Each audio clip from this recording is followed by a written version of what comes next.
Here's what you're missing over at patreon.com/addressing Gettysburg. From the Gettysburg Museum of History Studios, You're listening to Addressing Gettysburg. Thank you, Sam Elliott. Ladies and gentlemen, welcome to this episode of Addressing Gettysburg. Today we have a friend of ours on the show who's been on before, and now she's on again, Dr. Jen Murray, and we're talking about George Meade because she's writing a book about Meade, which I've been hearing about for about 4 years, and probably another 6 or 8 before it's finally out on the market for us. But, you know, why not do a little pre-promotion?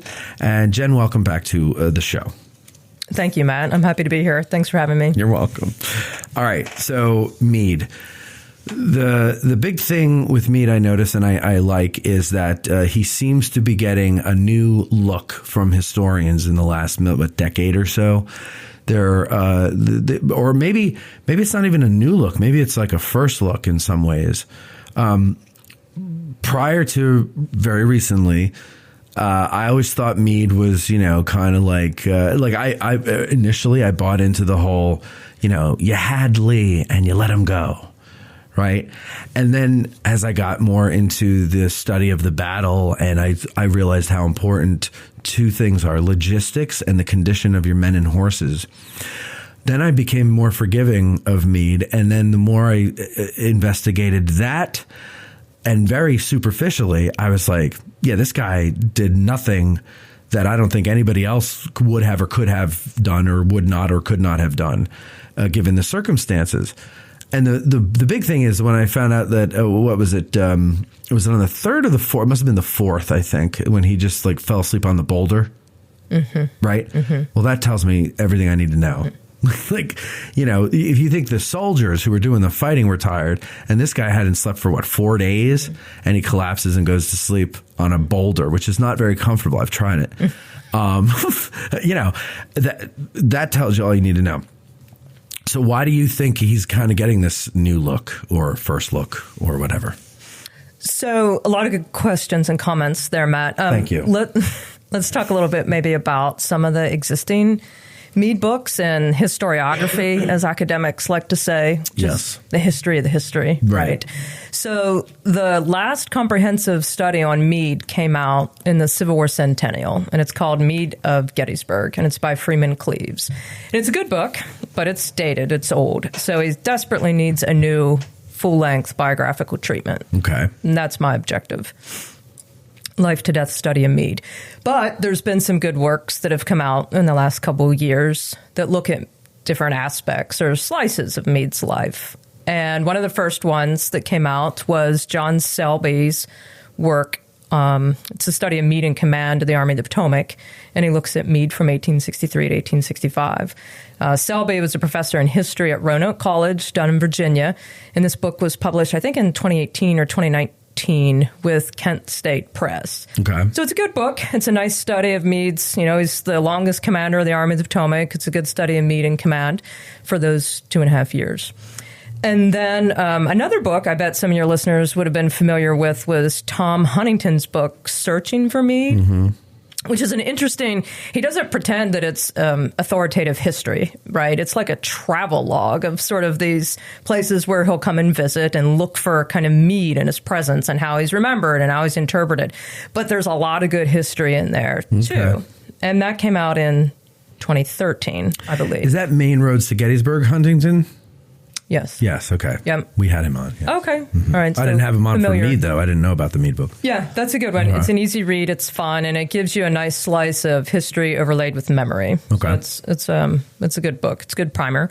And then, of course, and I know Kent's been on your show because I've listened to that episode where you talked with him about Meade at Gettysburg, which came out 2 years ago now, I think, on Meade's tenure commanding the Army of the Potomac during the Gettysburg campaign. And Kent's book is, as usual, and as we would expect, just masterfully researched and written, and gives us, 400 and some pages of Meade's command and his most famous and successful battle, the American Civil War. So, if you will, mastersonfully done.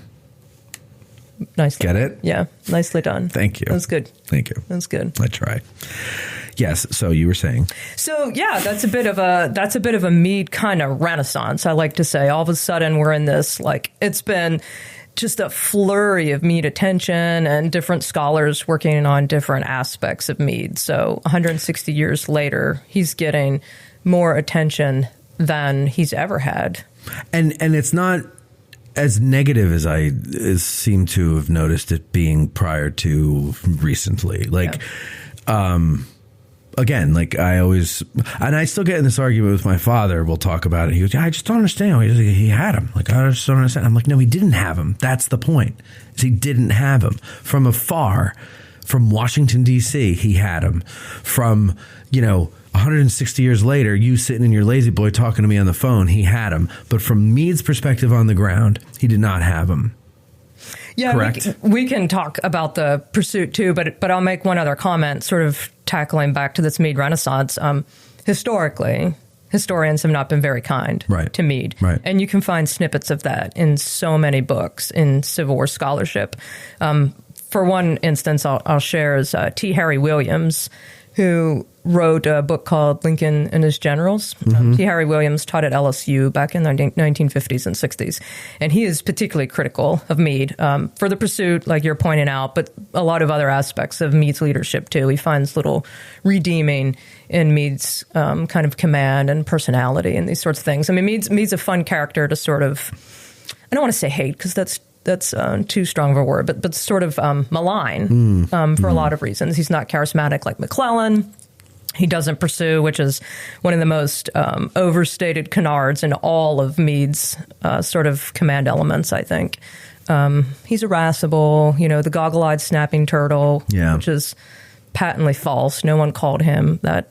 That's really going to be something I'm going to... Is this new information coming out in your book? It will be in the book, yeah. Good. It's going to be in the preface. I've actually kept a Word document of all the names that soldiers called Meade, and they call him a lot. Old Four Eyes. It's a popular one. Wasn't Baldy or something like that one of them? They say it looks like a priest. They comment a lot on his physical appearance, but the damn goggle-eyed old snapping turtle is Horace Porter's recollection of that after the war in a conversation that he says that he had with Meade. So no one... At the time, no one is calling Meade the damn old goggle-eyed snapping turtle. But that sticks because it encapsulates every sort of prickly aspect that we'd like to amplify about Meade. And he kind of looks like a turtle. He sort of looks like, he's not McClellan, he's not Fitzjohn Porter, he's not John Gibbon. Right.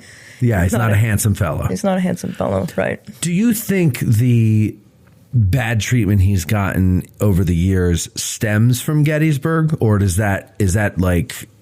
Where does that come from? I love that question. Partly it's Meade's fault, right? Okay. Meade gets bad treatment in his own lifetime, in large part because he has such a volatile relationship with the press. Got it. And there's a famous incident you and your listeners might be familiar with. In the spring of 1864, there's a reporter from the Philadelphia Inquirer named Edward Crapsey. Okay, great name. Yeah, let's settle on that surname for a minute. Imagine you have to grow up with that name. Yes. And now tell the story. Crapsey, right? Who writes a little editorial about the fight at the Wilderness. And it's by and large pretty fair treatment of Meade and Grant and the Army of the Potomac's the Wilderness. But then at the end, he says that Meade wanted to withdraw and move the army back across the Rapidan. Meade never wanted that, but he writes about it in the Philadelphia Inquirer. This is early June.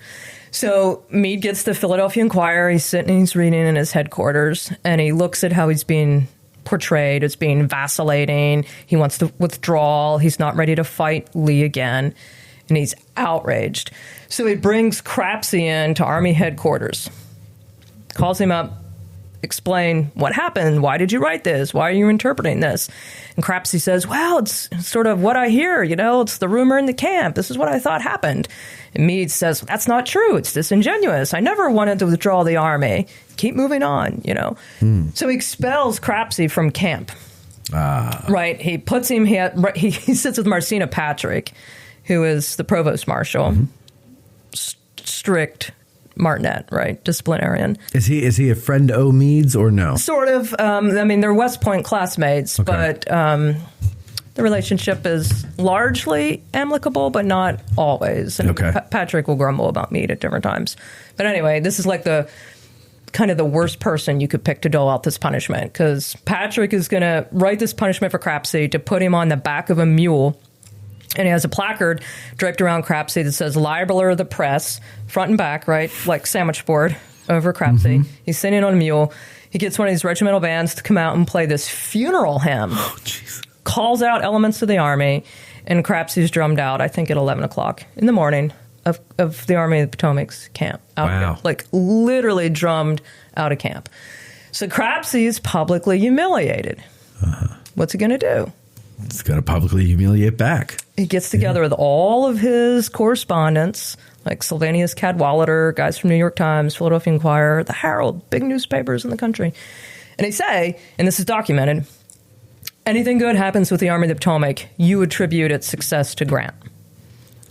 Anything that does not happen positively, there's a blunder, the Army is sort of bogged down, there's a quagmire, setback, you report on Meade. Wow. And you can trace this, and it's easy to do now because newspaper database, you can just keyword things.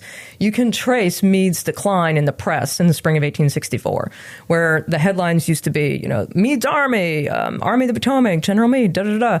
Now after June, Meade is truly eliminated from the northern media. Wow. Except when there's some blame to be placed. So Meade, in this particular moment, does not cultivate a healthy and helpful relationship with the northern media. So that's to say that if you were reading the newspapers in 1864 and 1865, Connecticut, Maryland, wherever, the Army of the Potomac is Grant's army. It's Grant's success. It's Grant's army.